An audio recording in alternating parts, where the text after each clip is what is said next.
Sa mundo ngayon, parang may invisible na timeline ang buhay. Dapat successful ka na sa ganitong edad. Dapat may ganito ka na. Dapat. Hanggang sa ang mga dapat na ito ang bumubuo na ng mundo mo.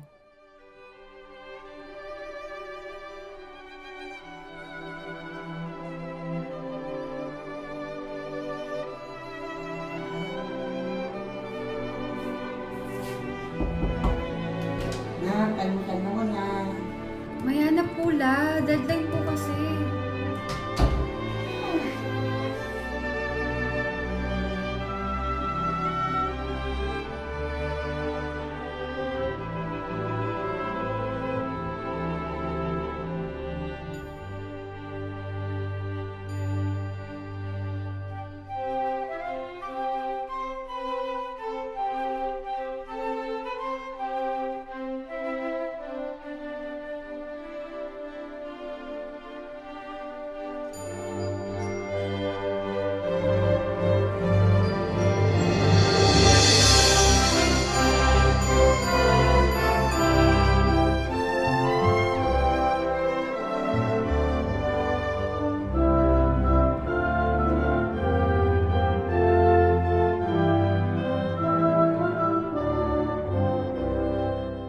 Sa kabila ng ingay ng mundo, may tahimik na lungkot. One more email. And after this, one more meeting. May mga tanong na hindi masagot ng likes at comments. Kain na.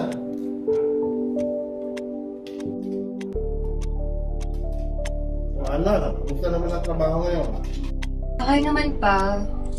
Mga araw, ang pintuan ay nakapagkainan, hindi sa cellphone. Sorry na pula, important lang po ito. Wait na po, urgent. Hanggang sa isang umaga, ikaw mismo ang magigising.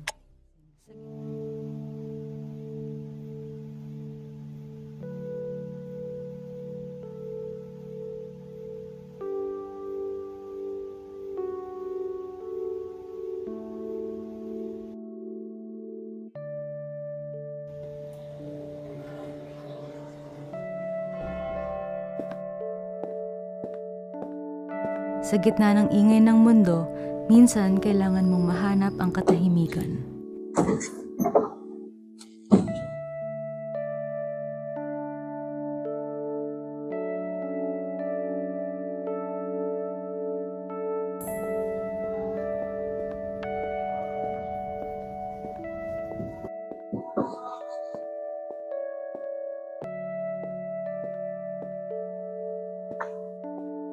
Nak, may nakita ka ba dito na parang ID? Naku, wala po eh. Naku, mahalaga pa naman sa akin yon. Bigay pa naman sa akin ng anak ko. Iniikot ko na ang simbahan, pero hindi ko pa rin makita eh. Isa ka lang ba? Ano pa ang pangalan mo? Opo, mag-isa lang po ako. Ako po si Ana, napadaan lang po ako. Mabuti naman, nabibigyan mo ng halagang pagdarasal. Hindi kagaya ko.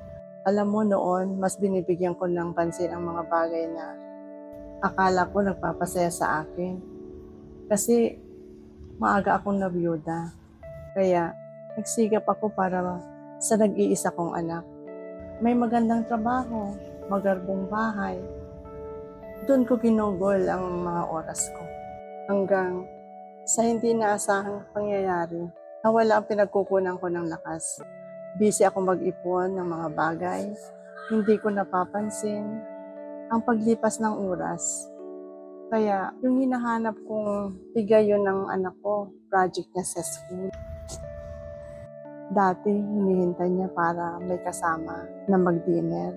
Ngayon, ako naman na naghihintay sa hindi na darating. Kaya, mapalad ang lahat ng kapiling ang kasama ang kanilang mga mahal sa buhay. Ilang taon na po kayong mag-isa? Alam mo, hindi naman ako nag-iisa. Lagi kong kasama ang Panginoon Diyos. At palaging mananatili sa puso. ang mga lahat ng mga alaala, maganda ba o hindi? Dati matibay. Ito ang pakiramdam ng mga kamay ko. Kaya kong hawakan ang mundo. Ngayon hindi na. Pero ang alam ko, ang natutunan ko, Ano po? ang pinakamalaga sa buhay, hindi mo kailangan hawakan ang kailangan mo lang. Yakamin mo ang damdamin.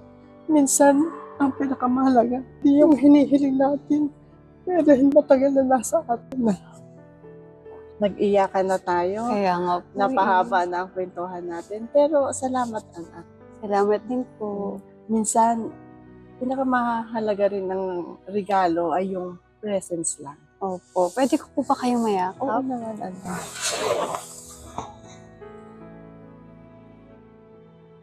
Naku, mauna na po ako, Lola. Lola Fe na lang. Lola Fe, salamat po ha. Sige po, mauna Sige, na po ingat ako. ka. Anong Okay, oras? mag-iingat ka. Ay, Iha. Yung cellphone mo, naiwan mo. Ay, salamat po. Thank you po, Lola Fe. Sige, ingat ka.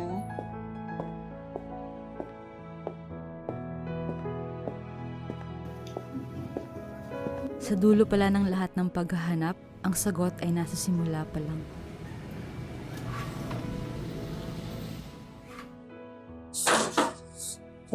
O Ana, saan ka galing? Maaga po kasing tumunog yung alarm ko, kaya dumaan po ako saglit sa simbahan. Ay, hindi kita nakasalubong. Nagdasal kasi kami ng mga Divine Mercy. Kaya po pala, pwedeng samahan na lang po kitang magdasal. Sige, magdasal tayo.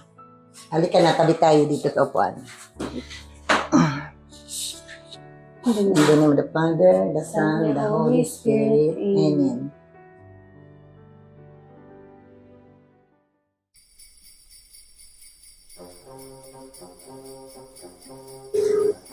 Hello, ate.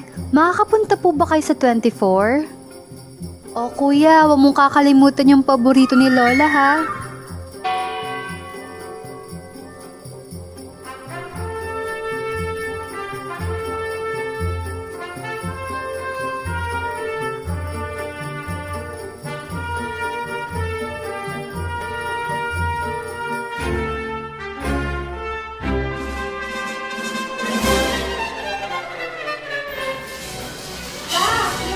Malapit na lang po sila.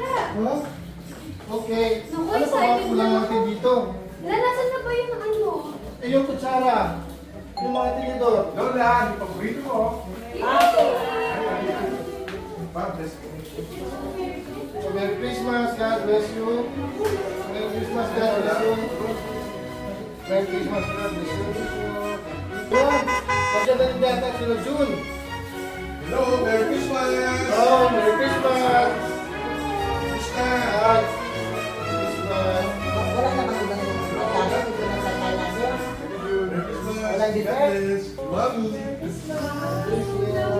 Stop. Kami na ating handa.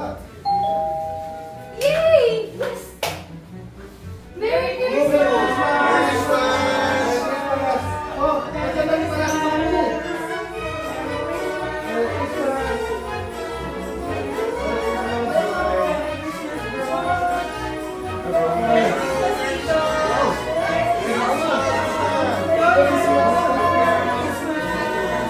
Hello, ate!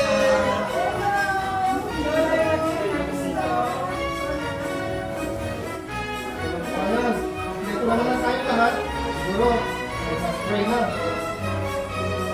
In the name of the Father, the Son, the Holy Spirit. Amen. O anak, may tumatawag yata sa'yo. Okay lang po yan. Hindi naman lahat ng important urgent. Hindi lahat ng urgent important. Ito talagang magna-umlaw natin eh. Napaka-work po. Ilang Pasko ang nagdaan na sumilip lang sa bintana ng sariling tahanan. May puot sa puso at pananabik kung kailan ba makakamit ang tunay na kaligayahan. Hindi pala lahat tungkol sa mga inaasam. Madalas kung ano yung meron na hindi nakikita. Last, the best part, eating. Merry Christmas! Sa simpleng hapagkainan, kung saan dating may invisible na pader ng notifications at deadline. Natagpuan ng tunay na koneksyon.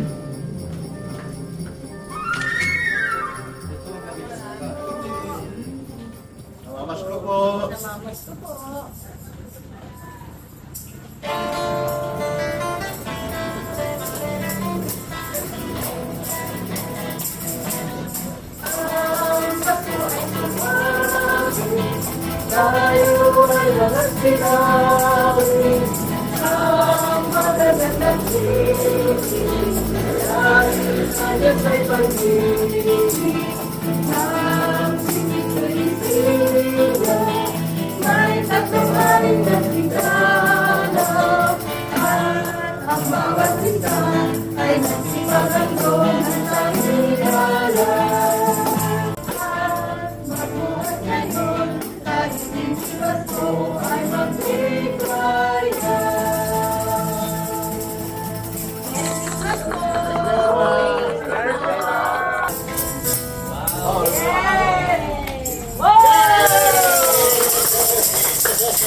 Ang tahanan, hindi lang bubong at dingding.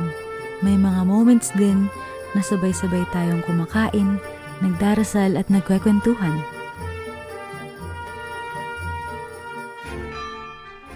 Hindi naman pala kailangan maging perpekto. Kailangan lang maging presente.